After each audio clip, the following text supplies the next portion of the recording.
Welcome to Gift of Life, the Organ Transplant podcast. These are the stories of those who have received, given, and who are waiting for the gift of life, organ transplantation.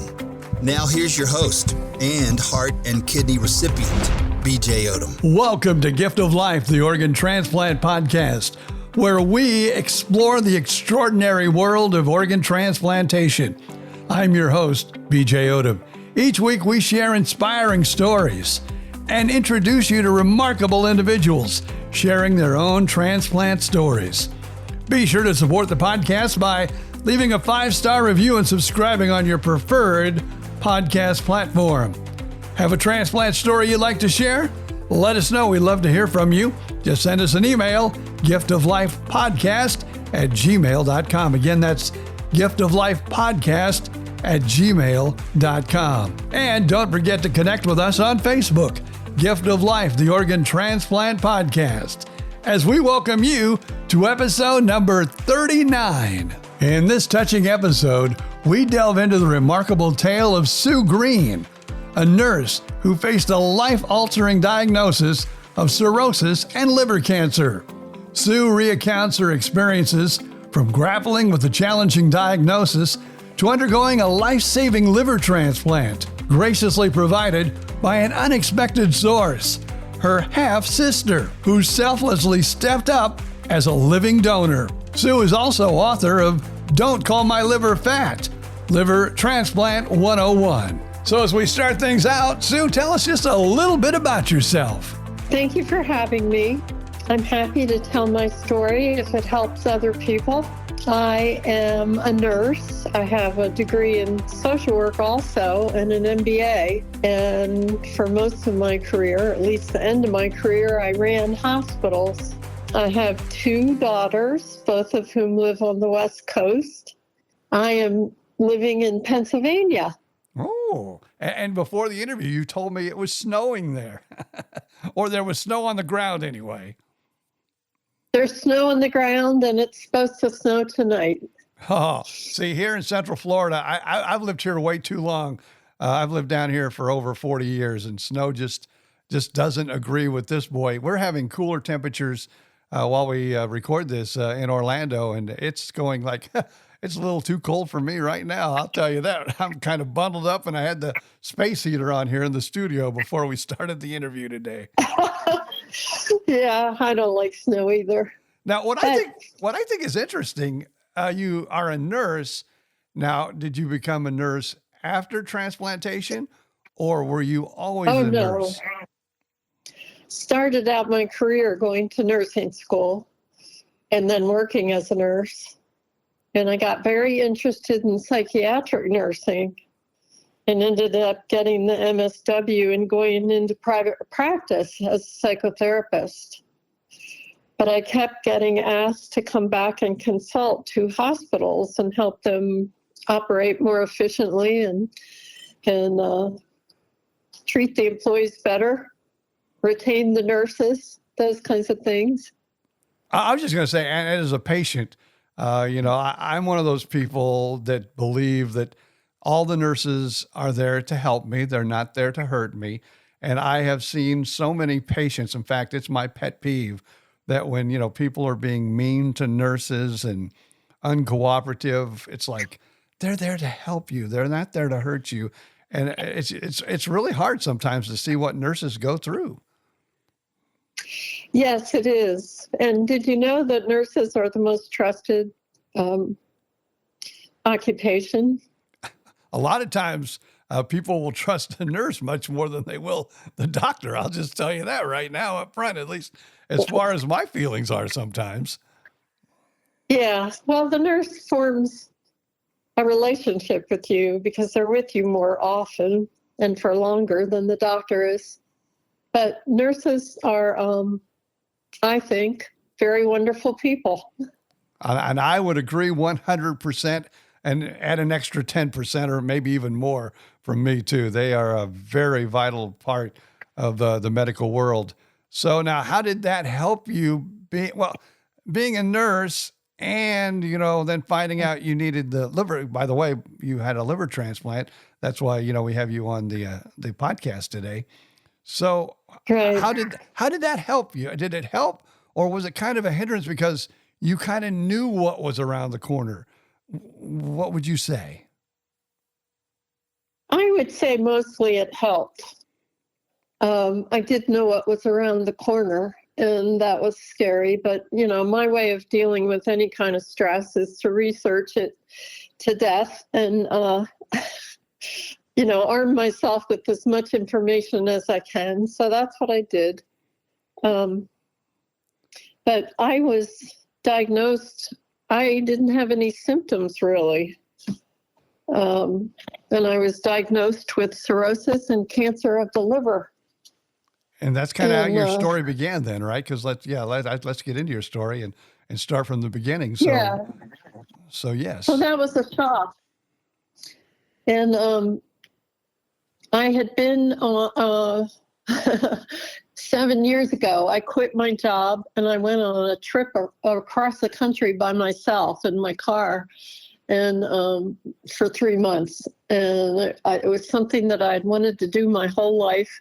And it was really a wonderful trip. But at the end of it, I was in California, and I felt so fatigued that I didn't think I could drive home. So I called my brother up, and he lived in California at the time. He still does. And asked him if he would drive me home. So he did, which was a wonderful trip.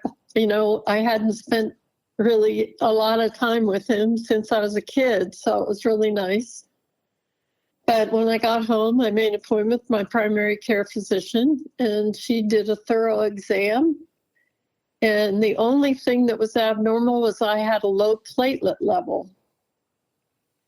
And I had had low platelets 3 years before that, and she referred me to a specialist who examined me and did blood work and released me without any findings.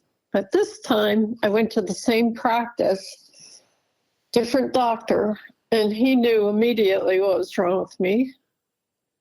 And he confirmed it with imaging, and I had cirrhosis of the liver and cancer in my liver. And that was a very big shock. It's not what I expected I would have wrong with me in my lifetime. There are all kinds of other diseases that run through my family, but not that one. Now, I know what cancer is, and most of our listeners do at this point in time in the world.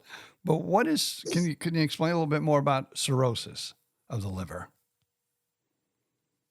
Yeah.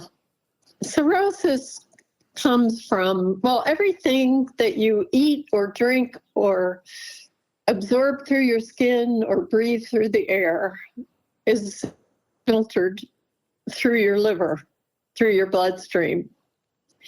And the liver's job is to remove the toxins, and in some cases store the toxins, but usually get rid of the toxins, and also use the good part of what comes through to create protein and to metabolize the nutrients that come through your blood.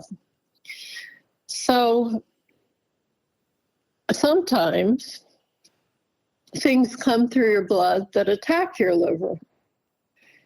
And up until very recently, the most common cause for a liver transplant was excessive use of alcohol. And people probably have heard of cirrhosis in connection to alcohol abuse. But more recently, more and more people are getting a similar disease, but this one is called MASLD, metabolic dysfunction associated steatotic disease. But mine had progressed beyond that to MASH, what is now called MASH. It's very confusing because the names have changed recently. It used to be called non-alcoholic fatty liver disease, but now it's MASLD and MASH.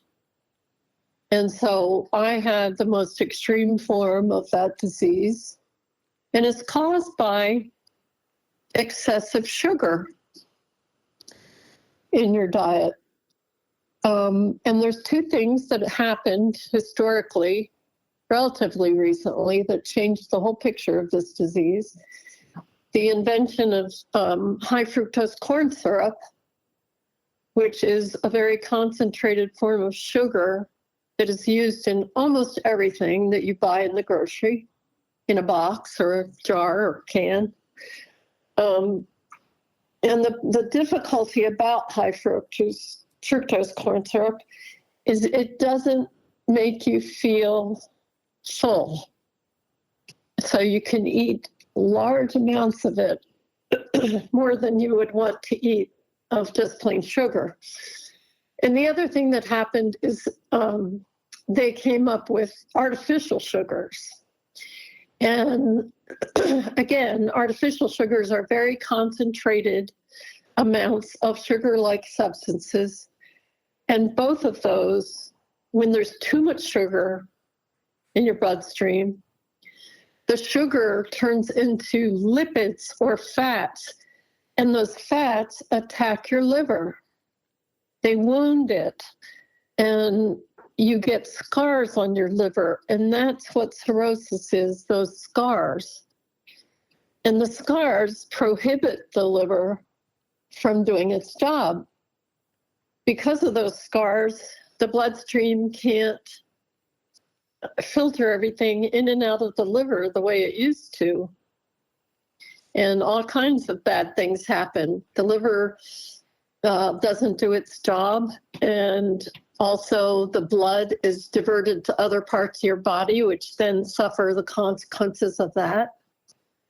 And you end up with liver disease, mast cell D, if it's from sugar. And eventually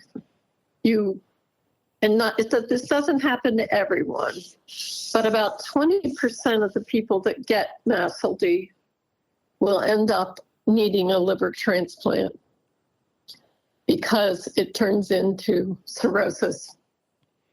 Now, and the liver becomes. I'm going to get off. I'm going to get off track here just for a second before we get back to your story. But now, when you talk about sugars and you talk about the alternatives, because there are alternatives like people with diabetes, and I'll tell you this too, and I don't know if you experienced this, but after my heart and kidney transplant, especially after my kidney, I got my heart first, and then the kidney was a few years later because it took out the meds. Obviously, took out my kidneys because I was in a higher dose for the heart transplant. What is the best alternative, or is there even an alternative? Like, I've heard now stevia is natural and it's supposed to be, much better for you. Is this true, or would I be better off if, let's say I drink very few sodas, but if I was to drink a soda, or if, let's say iced tea, for instance, because I'll drink an iced tea or a green tea, and I usually put stevia in it.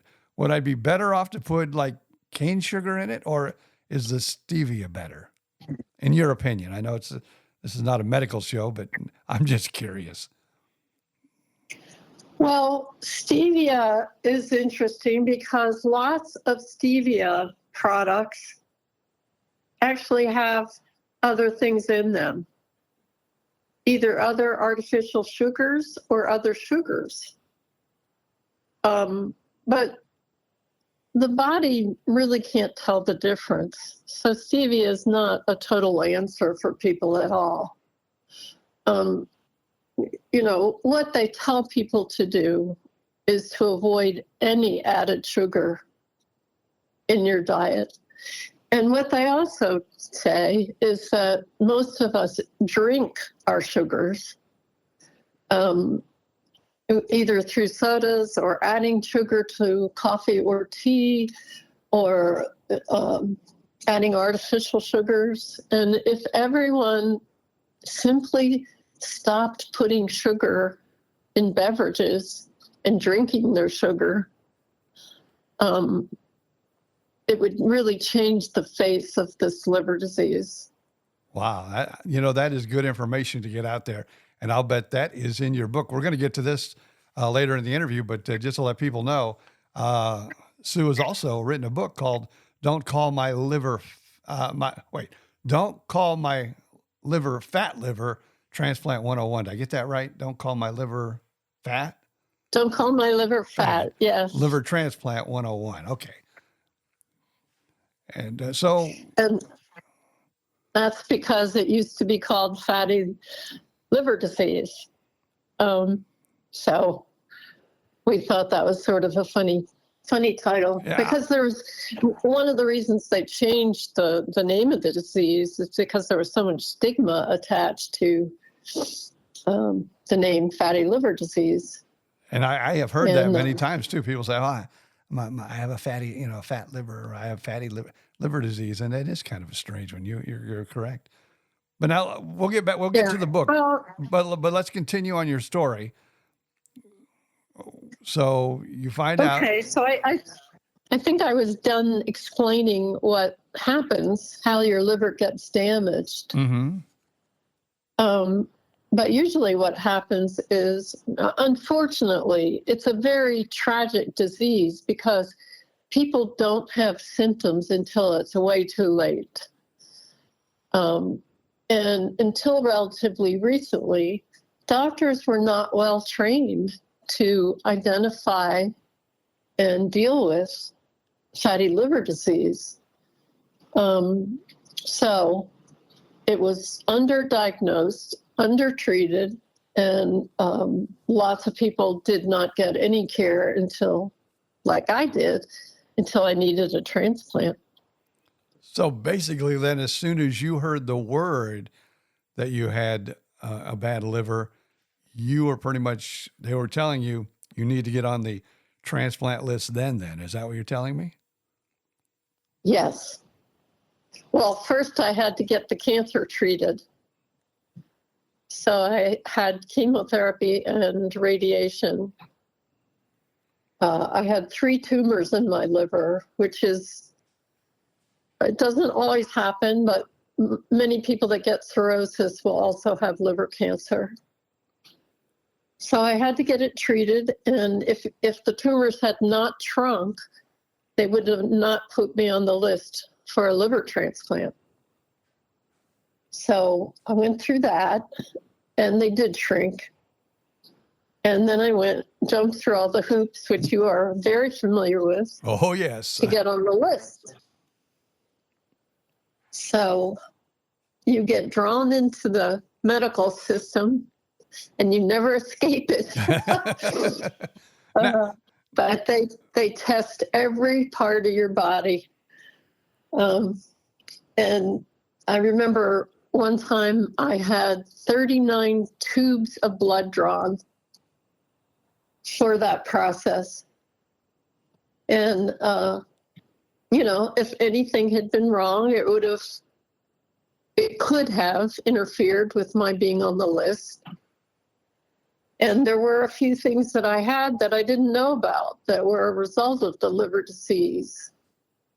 I had esophageal varices, which are when the blood is sort of shunted away from your liver, it has to go somewhere. So it goes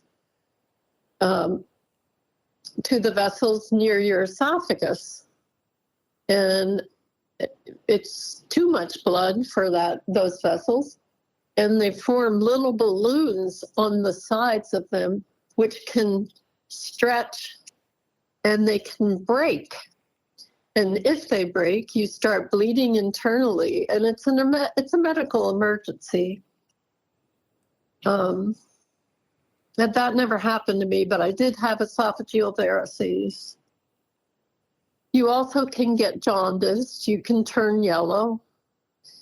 You can get ascites, which is when your abdomen fills up with fluid and it becomes very large, and you have to have it drained. You can have pain, liver pain.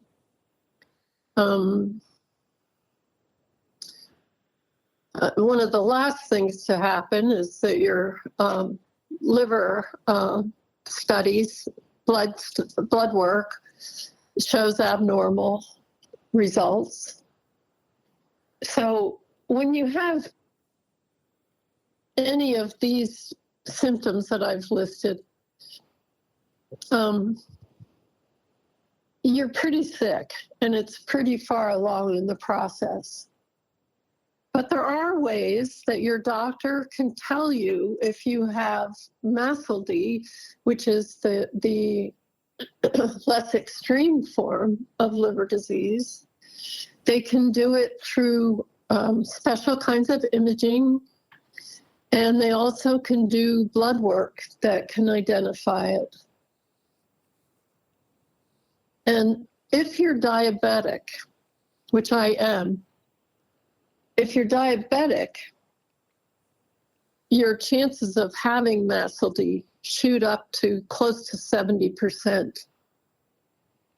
And so they've recently started to test most diabetics for fatty liver disease. Okay. Which I wish they had done when I was going through it, because I was diabetic for many, many years before I got MASLD. So if you're diabetic, please ask your doctor to consider whether you have it or not. Okay, that's good words. Now, like I said, I'm type 2 diabetic, although I keep it pretty much under control. But mine, of course, it is in my family, so I can't, say that it's not. But mine really, after all the prednisone and everything from my kidney transplant, that's when it decided to actually they needed to treat it. And thank God they're still treating it just with a pill. I can just take a pill every day and keep it under control and keep my A1C, at around between 6 and 7. So that's great. Yeah. So that's good. But that's where mine is. Mine's at that level too. Oh, that's good then. And it feels under control, but I take Ozempic.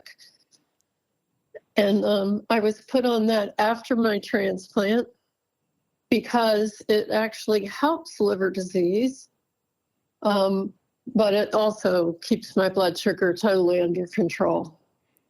So then now let's move on to the next phase. You're on the list, and people, a lot of people, of course, transplant people know this, but, we have a lot of other people that listen to this podcast also because they're just interested in the whole realm of things, or they have other friends or family members with transplants.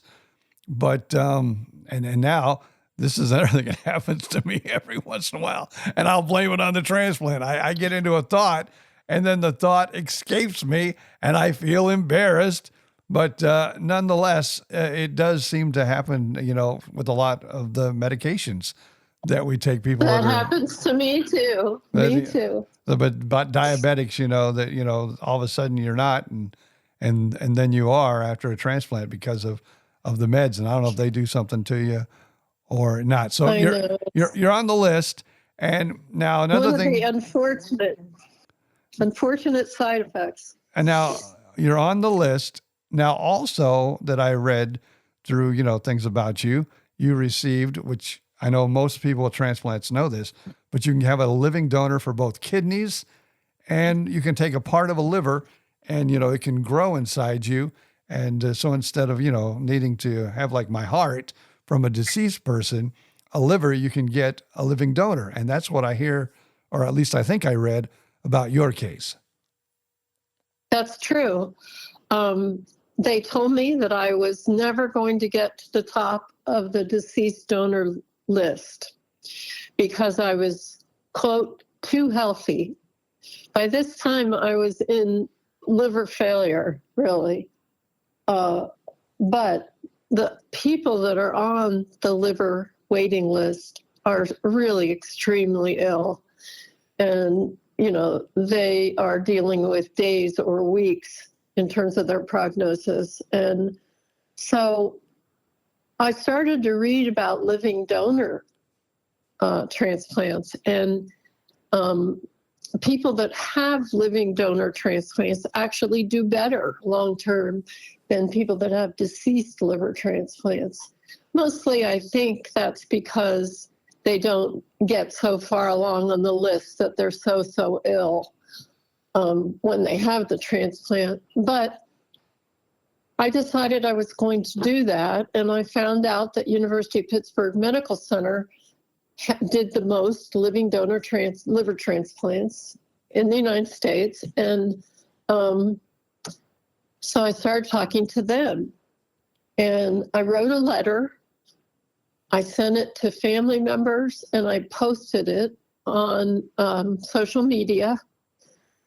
And my half-sister saw it on Facebook, and she called my sister and said, "Is this Sue that has this problem?" And my sister said, "Yes, unfortunately it is." I had not seen my half-sister for 30 years. When I was 13, my father divorced my mother and remarried and had 2 children. One of them was my half-sister. The other one was a half-brother. And the last time I saw my half-sister was at my father's funeral. 30 years before that, he died pretty young, and not of liver disease.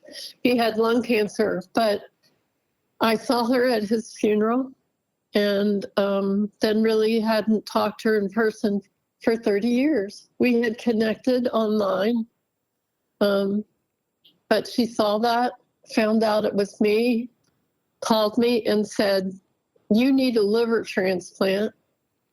How could I not donate?" Wow. Which is really the remarkable thing about some people, is when they find out somebody needs an organ, some people just offer right away. Now, I've been doing this podcast now. Like I said, we're up to your episode number 39, and I've had some donors on, and I've had some living donors on. And what surprises me, I had a lady who actually said she woke up in the middle of the night after being asleep for a while, and woke her husband up and said, "I have a good kidney. I have 2 perfectly good kidneys. I'm going to donate one." She didn't have anybody in mind. She didn't know anybody who needed a kidney transplant.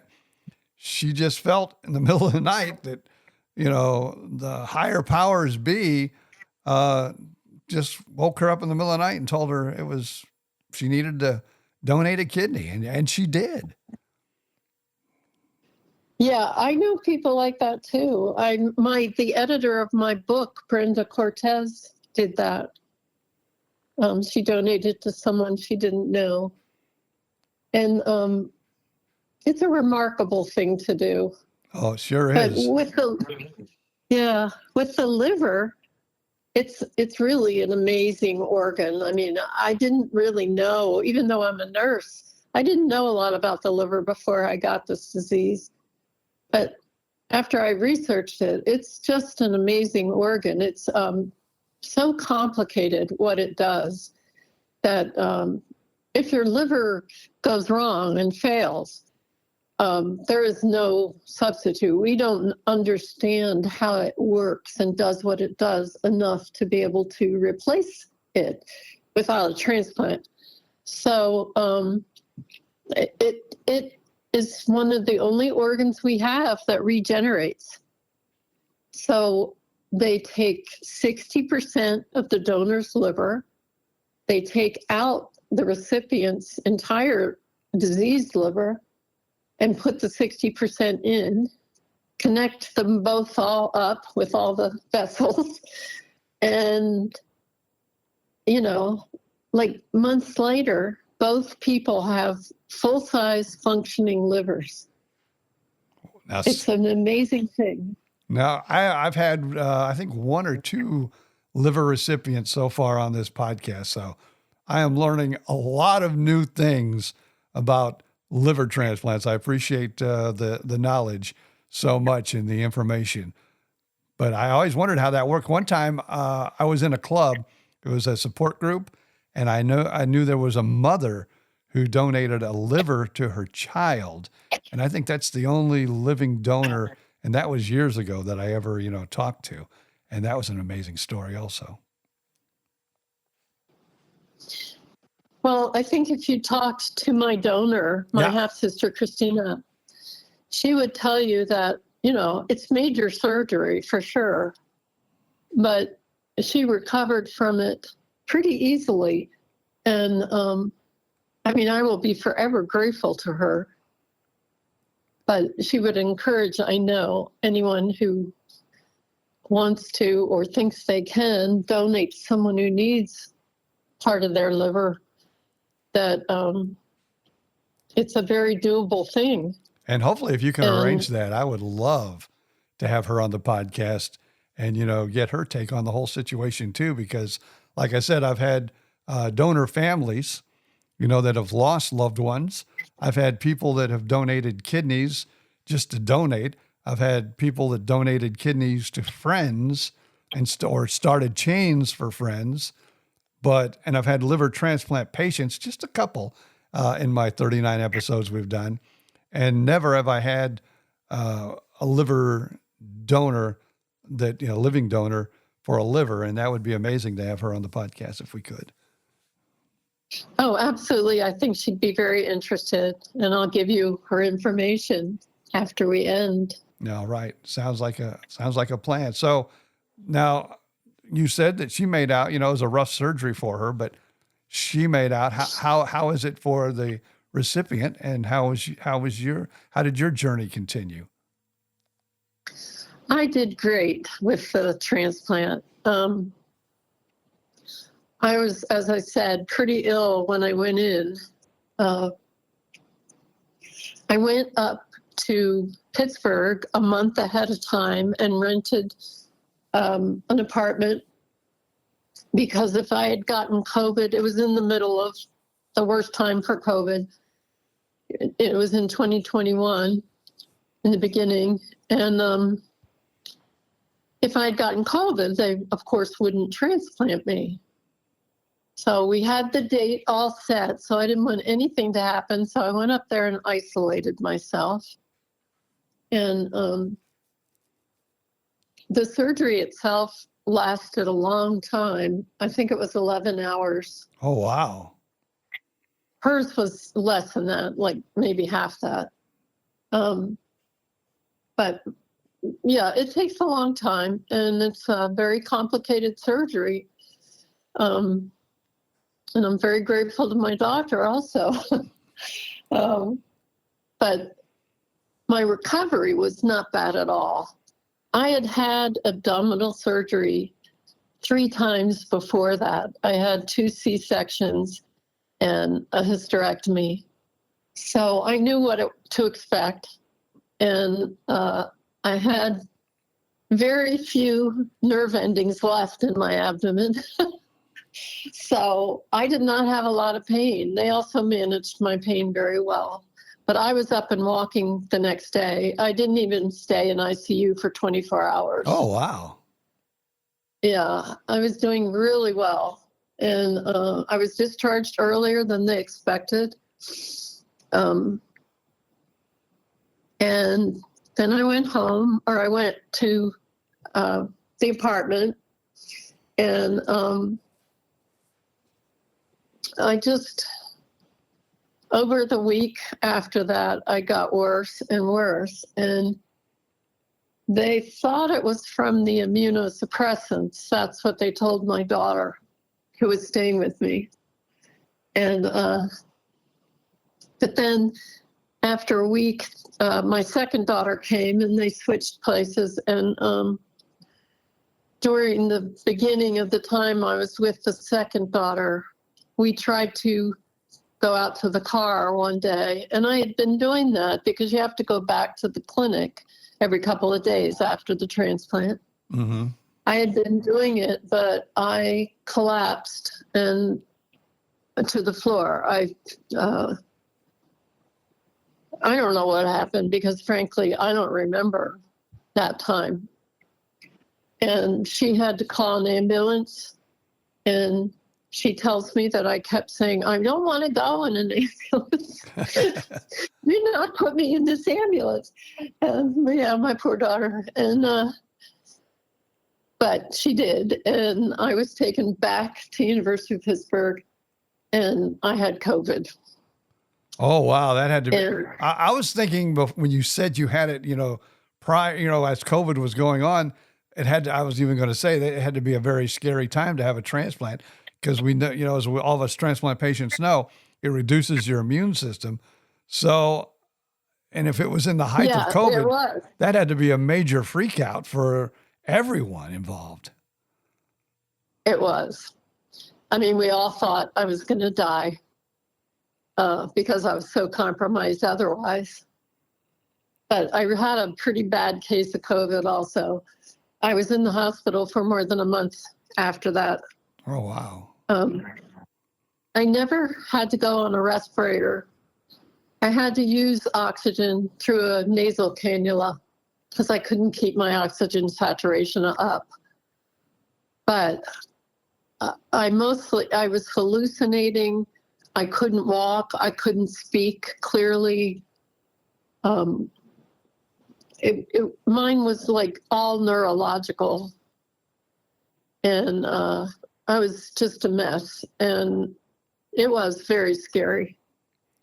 I would say that that was probably just as scary, if not scarier, than the transplant itself. Oh, yeah, it was. Definitely. I feel like I breezed through the transplant. I think I would have been fine if I didn't get COVID. And I had begged them to vaccinate me, but it was during the time when vaccinations were only available to healthcare workers. So I couldn't get vaccinated. And my poor daughter, she asked them to test her, and they wouldn't even test her because she wasn't a patient. So she was from California in a city where she knew no one, didn't have a doctor, had to figure out what to do for herself as well as me.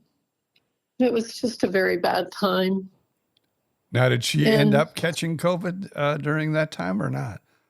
Or did she get lucky? She did not. Oh, that's at least a blessing. Neither daughter did. Actually, my youngest daughter has never had COVID. Oh, wow. And her whole family has had COVID. And she lives in Seattle where COVID started. But she must be one of those people that just doesn't get it. Or she has a great immune system. COVID. Yeah. Well, yeah. No one got COVID but me. Now, like I said, I remember the first time I got COVID, and that's really kind of after COVID had kind of passed, and people were going back out again in the world and things like that. But I remember I was scared to death, but they took me in immediately, and I was in the hospital for 5 days getting IV treatments, daily. But I didn't have a lot of side effects or didn't really get it that bad, but I think they caught it really early. And like I said, they knew more about it when I caught mine, but it sounds like that was still pretty new when you caught you. And after a transplant, hats off to you. I think I would have been just totally freaked out. Yeah, I was. And my daughter, cleaned up the apartment and flew back home. And the day she left, I was just beside myself. I was very upset. But I got better every day. And actually, I say that, but I was sick. I've had long COVID ever since. Okay. I mean, I still have extreme fatigue. It's like having chronic fatigue syndrome. And there's nothing you can do about it except pace yourself. Mm-hmm. And so I've really struggled. It took me a good year and a half to feel like I could even think straight. But now I feel like my brain is pretty much back to normal. And I just have the fatigue. Well, hopefully. So after I stayed in the hospital for a month with the COVID and lived and went home. And, I've never, in all the time since then, I can't separate out how much is from long COVID, how much is from immunosuppression, how much is from my transplant. But I'm not totally back to normal, but pretty close. And, during that time, I wrote my book. It was a good thing to keep me occupied when I couldn't really get out of bed very much. I would get out of bed to make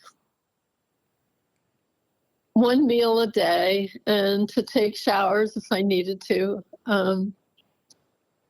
But anything beyond that just totally wiped me out, and I couldn't do it. And so it took a long time to get over that. And so now during that time, I'm sorry, go ahead. I was just going to say, so the book is called Don't Call My Liver Fat, Liver Transplant 101. Yes. So now is it a story about your journey, or is it a more of a story to teach people about knowing about liver? What's the core of the book? Well, my goal for the book was I had been so shocked and surprised by my diagnosis. And then I realized that really the world had not kept up, the medical world had not kept up with liver disease. And, many, many people were not being identified, diagnosed, or treated. And actually, there is no treatment other than changing your diet and what you're drinking and the usual things, exercise, sleep. Recently, there is one medicine that has been approved by the FDA for MASLT, and but prior to that, there were no medicines. They couldn't give you medicine. Doctors. I don't think doctors like to treat things they can't do any, write prescriptions for. But to be fair, doctors really aren't trained adequately in medical school about liver disease. It just hasn't been a major focus at all. And so I really wanted to help people understand that when I wrote that book, 1 out of every 4 people in America had MASLT. I'm sorry, 1 out of every 3. Oh, wow. And even 4 sounded scary, but 1 out of 3 makes it even. Well, now it's up to 1 out of 4.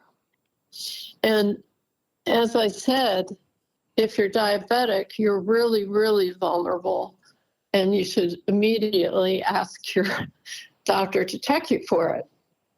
But I wanted to warn people. So the book goes through my story, but it also explains what your liver does and how you can get the disease and how to talk to your doctor about it. But it also tells my story and how I've progressed over time.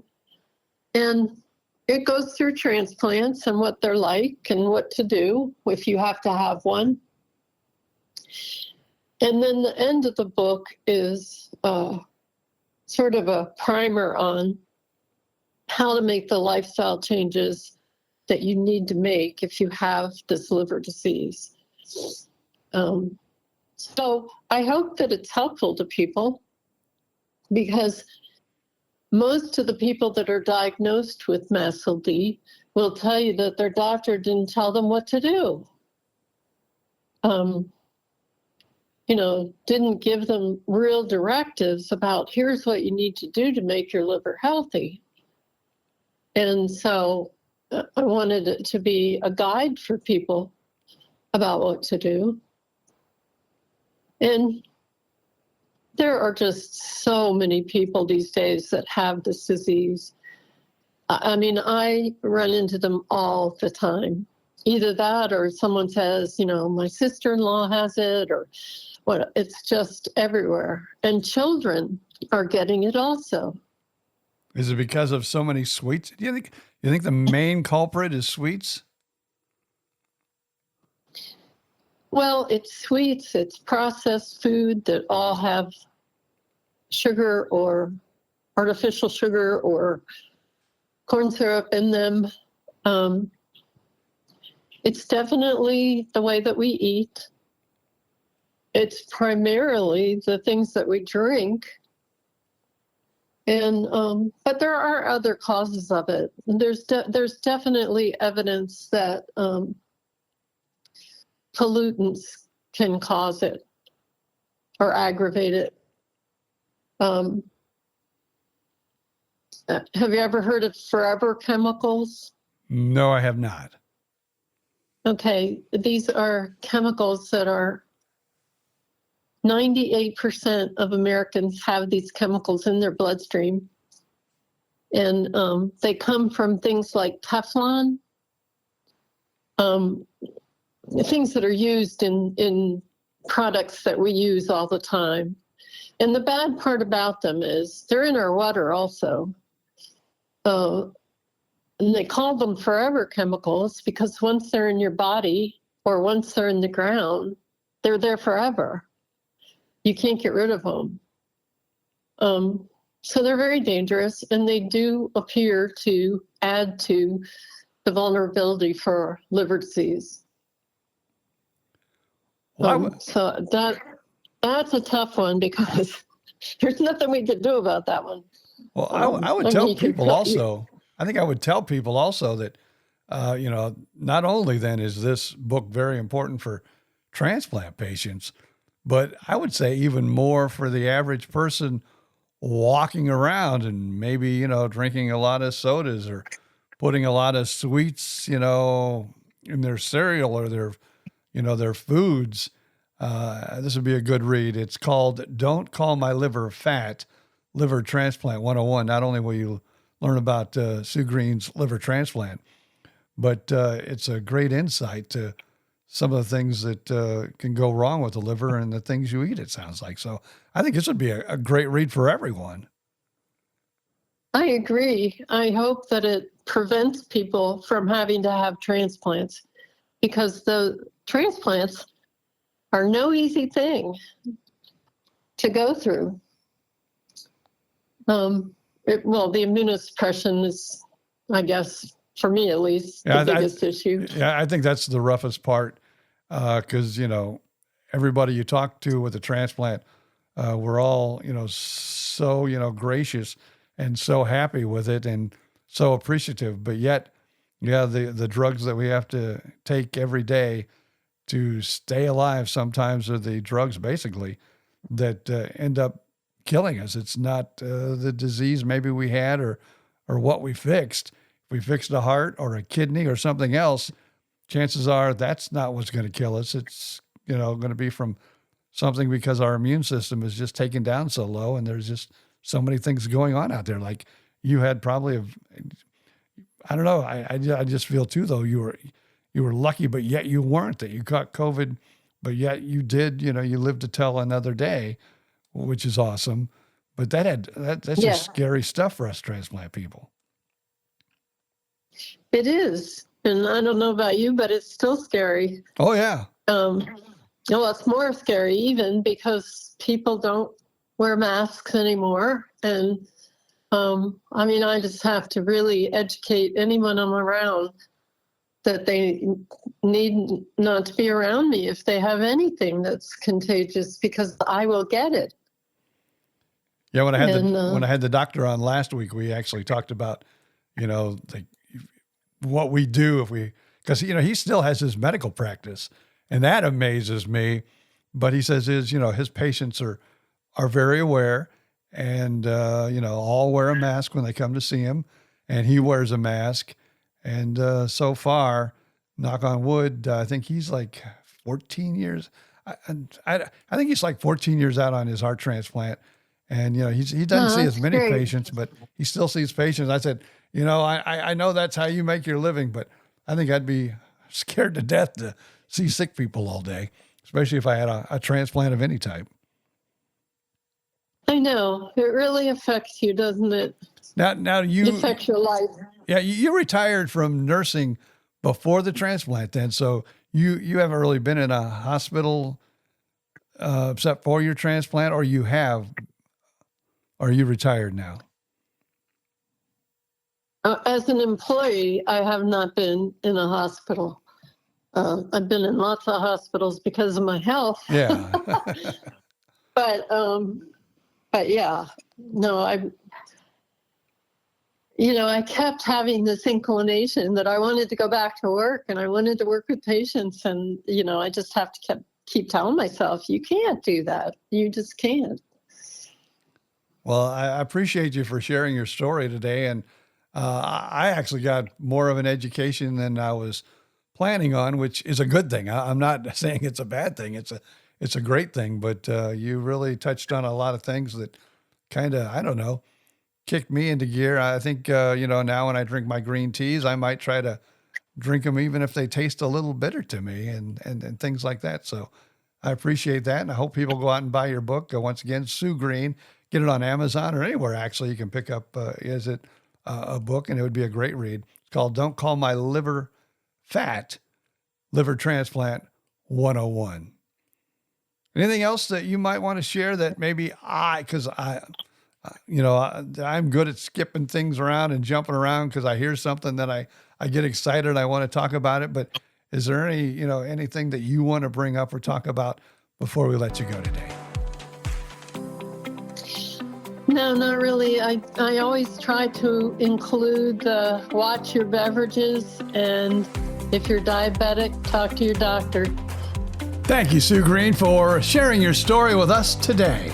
And be sure to join us next week for a new heartfelt episode of Gift of Life, the Organ Transplant Podcast. If you have a transplant story, please email us, giftoflifepodcast@gmail.com, and hopefully we can get you on the show. Again, that's giftoflifepodcast@gmail.com. Follow us on Facebook, and don't forget to like and share this episode. Until next time, I'm BJ Odom. Thank you so much for being a part of our journey and reminding us all to appreciate each and every day and to treasure the extraordinary gift of life.